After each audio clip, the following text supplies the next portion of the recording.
So I remember the first time that we pulled into a campground, well, I kind of thought we knew what we were doing, right? I mean, we were pretty confident. In fact, this is going to be called the Confident Camper series, just in case that you're wondering. And I thought that was us. It turns out we had a lot of things that we did not get right. And let's just say it could have caused some problems. Thankfully, it didn't. We were lucky, but it could have turned into disaster. So in this video, I'm gonna share with you 8 things that we always do now, like clockwork, when we were setting up at a campground. And some of these, well, they just might help you avoid a little bit of embarrassment. So the first thing that we always do when we arrive at a campsite, obviously, is we need to get parked and positioned in the campsite. Now, here's the thing, there's more to it than just backing your RV or pulling your RV in if you're driving it. Positioning in your campsite is crucial. And here's the reason why.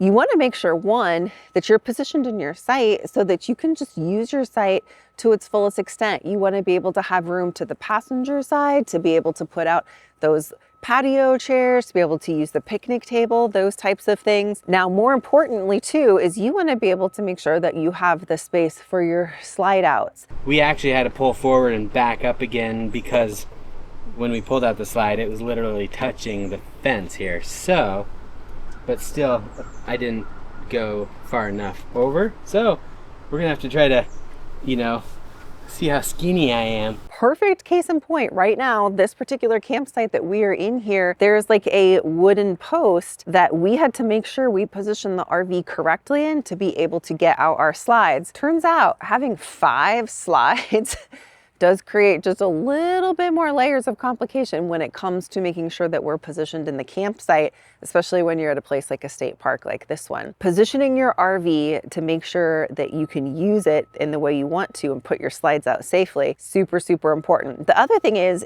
not all campsites are the same as far as they're not all the same level-wise. Sometimes you may find a more level spot in a campsite if you're more to the right or to the left or to the rear or to the front.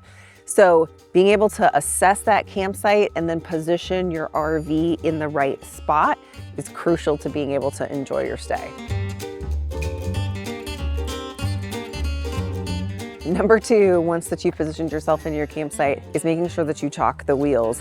Now, this is kind of a little bit of a different animal for us. We had a drivable RV for many years. Obviously, you don't have to chalk the wheels on a drivable, but on a towable, it is absolutely essential. In fact, we arrived at a campground one night when we were traveling last summer, and we witnessed the aftermath of somebody that was just probably in a little bit of a hurry, didn't chalk their wheels, and then went to go pulled the truck off of the RV, and they literally nearly lost the RV. In fact, we were just sitting there biting our nails because it literally turned into almost a big disaster. So putting those wheel chocks down, what we're using is we're using a rubber chalk in the front of the wheels, and then we're using an X chalk between our 2 wheels, but making sure that you've got that stable before that you disconnect from your tow vehicle is absolutely essential to not looking like a campground idiot. All right, number 3 is leveling. Not all campsites are created equal. When you pull into the campsite, sometimes you're not gonna be level, and you wanna make sure your RV's level on the campsite. And sometimes your campsite is so unlevel that you need to have a tool to help you level them out first so your wheels aren't off the ground. So you may need to get some Anderson level blocks, and what you do is basically set these behind each of the tires, and then you can back up onto these to level the tires and level the RV up a little bit. So the more you drive up on it, the more it raises the RV. And then you'll basically put this little wedge in to keep it nice and stable. Make sure your campsite's level. If it's not, try to have some levelers, as well as on your front landing gear. You're going to need to be able to adjust your front landing gear to be able to make sure you're level front to back and side to side. Be sure to carry some blocks with you. That way you can put them underneath the landing gear as well. regardless of whether you have a drivable or towable, you're going to need leveling blocks. They come in all different shapes and sizes. There's the stack pads, there's the Camco blocks that you stack up. Currently we're using the Camco ones. We've had the stack pads before. They're all pretty decent to use, but you're going to need to carry some of those, not only for the front landing gear in this fifth wheel, but also for like in a Class A, we would need them to, our jacks would only extend so far down. So on certain terrains, when we're not very level, we would need to put, some jack pads in the front so the jacks could actually come down on the pads and have that room to raise and lower the RV. Some RVs have auto leveling systems. This particular one does not. So you do need to get a little bit creative on how you level it. Typically, you'll need to measure front to back and side to side. We do have a light up level that we have from Franklin sensors that we put on the RV to kind of tell whether we're level, front to back and then side to side. And then you can also go inside and put the level down. It's a light up level so you can kind of see visually, from far away if you're level. These have stabilizers in the back. Stabilizers are not jacks. They're not actually designed to lift your RV up and down and level the RV. They're basically designed after you get everything level, you put down your stabilizers, and that just keeps the bouncing to a minimum. So if you have kids in the RV or people walking around, it just helps to reduce some of that vibration in the RV. But stabilizers are not levelers or jacks. So one thing that is actually super important to us as we travel is that we are getting consistent quality with sleep.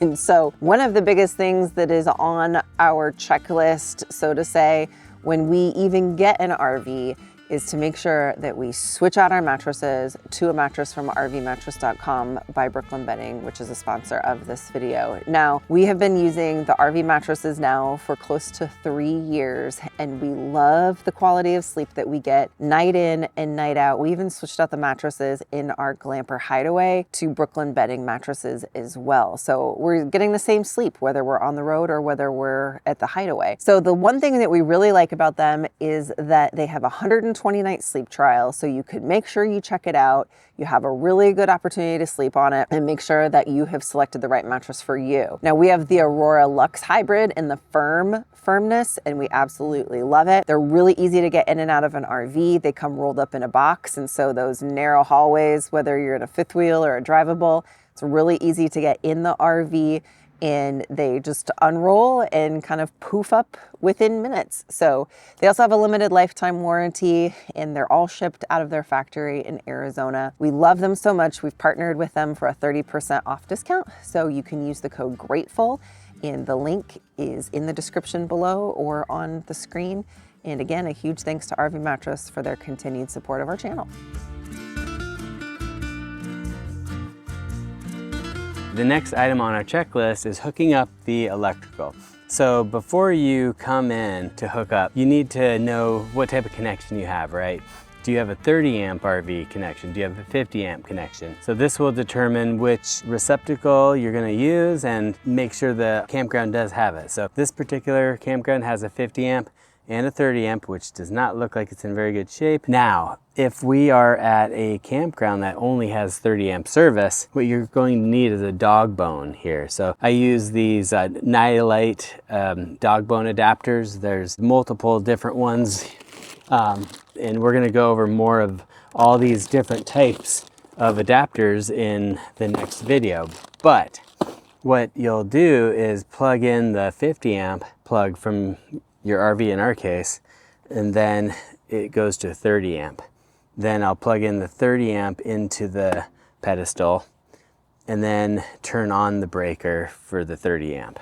And that will give us 30 amps of service at the campground. Now, say you're lot docking or mooch docking, they call it, if you, at a friend's house, and they only have a 110 outlet in their garage. You can also plug in this 30 amp to a 110 to your 50 amp. If you have a 50 amp RV, then this will let you plug to an extension cord. Now, you're not going to be able to run much like an AC or microwave or anything too heavy, but this will give you at least your fans and just some basic amenities in your RV if you're mooch docking overnight. So really, when it comes to the Watchdog, you don't really need to plug in the Watchdog before turning on the breaker. The first thing I do is I shut off the breaker when I get to a campsite. All you really need to do is plug in your Watchdog to the pedestal, plug in your RV to the Watchdog, then flip on the breaker. And if there is an error or an issue with the power here at the pedestal, the Watchdog will turn red and not pass power through to your RV. So why do you need a surge protector in the first place? The biggest thing is if there's issues with the campground pedestal and you plug in your RV, you could fry all the components in your RV. So you don't want to do that. So your fridge, microwave, all the wiring, you'd have to rewire everything. It would be a bad thing. So having a surge protector stops the power at the pedestal to where it doesn't enter your RV if there's bad power. So you do want to get one of these just to avoid any major damage to your RV. So if you too want the same checklist that we use every time when we set up, you can go to gratefulglamper.com/setup. This is the list that we are using right now as we make this video for all of you guys. Okay, next thing on our checklist when we are setting up at a campsite is the water connections. So now that we have the electrical hooked up, we can go ahead and get the water hooked up. So a couple of things that are super, super important. One, you need a water pressure regulator. We like the adjustable type because we've been at some campgrounds that water pressure can actually be an issue both on the high side and the low side. We like to be able to adjust it right to where we want it.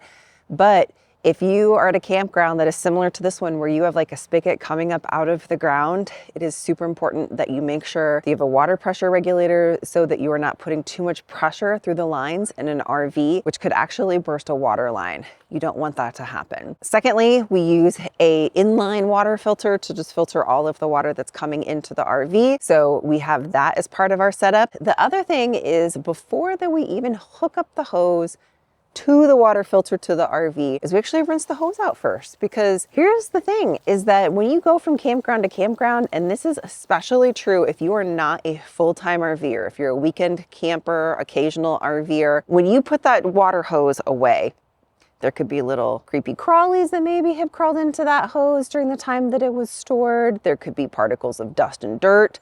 So we always hook up the hose and just kind of give it a quick rinse first, and then connect our water filter and then connect it to the RV before that we call it good. And then there's actually one more really important thing about water and hookups, and that's gonna be on our inside checklist, which is just a little bit later in the video. So the next thing on our checklist is the sewer hookups. Now, here is the thing that a lot of people get wrong out of the gate, especially people that are a little bit newer to camping, and some seasoned RVers are still getting this wrong. That is, once that you've got your sewer hookup and you're good to go, when you go to think about your waste tanks, you want to actually keep your black tank valve closed at all times unless you are actively dumping the tank. If you leave that open, you're going to end up with what is called the poo pyramid. It will create an issue for you and make your camping trip very unpleasant. So we're running into a little bit of an issue. We've got what you'd call a poo pyramid. And Tim has a little trick that he introduced me to that I'm gonna give it a shot. I don't know if it's gonna work or not, but he said go get a little like tree limb, a sapling or something, and just kind of stick it down there, and that will kind of break things free and get, because there's like another chamber in there, and sometimes it gets stuck. So if you stick it down in there, it should just fall down. So keep that black tank closed unless that you are actually dumping it. Close it back up when you're done dumping it. Now the gray tank, this is where things get controversial. So I'm just gonna tell you what we do, and then y'all do your own research and do what you're comfortable with. But for us, we leave our gray tank open at all times as long as we don't see anything like sewer flies. This is why what we have found for us is that gray tank smells, we actually can keep those at a minimum by keeping the tank open, because it keeps the whole tank just more dry in general, as acting as more of a pass through for the like shower water and sink water and things like that, versus letting it build up. Now, the only exception to this rule, so to speak, for us is the day before we're getting ready to leave, because we want some buildup in that gray tank to be able to kind of flush through the sewer hose when we're dumping the black tank on that last day. So for us, we leave the gray tank open. Y'all do whatever floats your boat. All right, so the next thing is we're going to move over to the inside with our checklist. So now that we've got the outside set up, we're gonna make sure that everything on the inside is working properly. So the first thing that I check is I just check to make sure that we do have our water, that it's coming good with like decent water pressure and everything like that. We don't have any water pressure issues or something that would indicate maybe something didn't get, hooked up quite correctly in the water hookup. The next is the water heater. So for us, we usually just have to press a button to turn it on. And then, so I'll usually run the hot water and make sure that I'm actually getting hot water through, which you don't want is to get up in the morning and then end up with a cold shower because something wasn't quite connected correctly with the hot water situation. Now, the next thing is, because I do a lot of cooking inside of the RV, is I will do a quick check and I will make sure that everything with the stove is working correctly. So making sure that the propane is coming to the stove, turning the stove on, making sure that is all good to go. All right, and then I also just check and make sure that everything with the fridge is on. It's on, we're good. We are set up and we are ready to camp. So you'll have to let us know what is on your checklist, and then don't forget that you can download this checklist as well. Link will be on the screen and in the description below. Hit that subscribe button, because next week we have got another video in our Confident Camper series, and we are going to be going over what you need and what you really don't. So make sure that you hit that subscribe button, and we'll see you next week.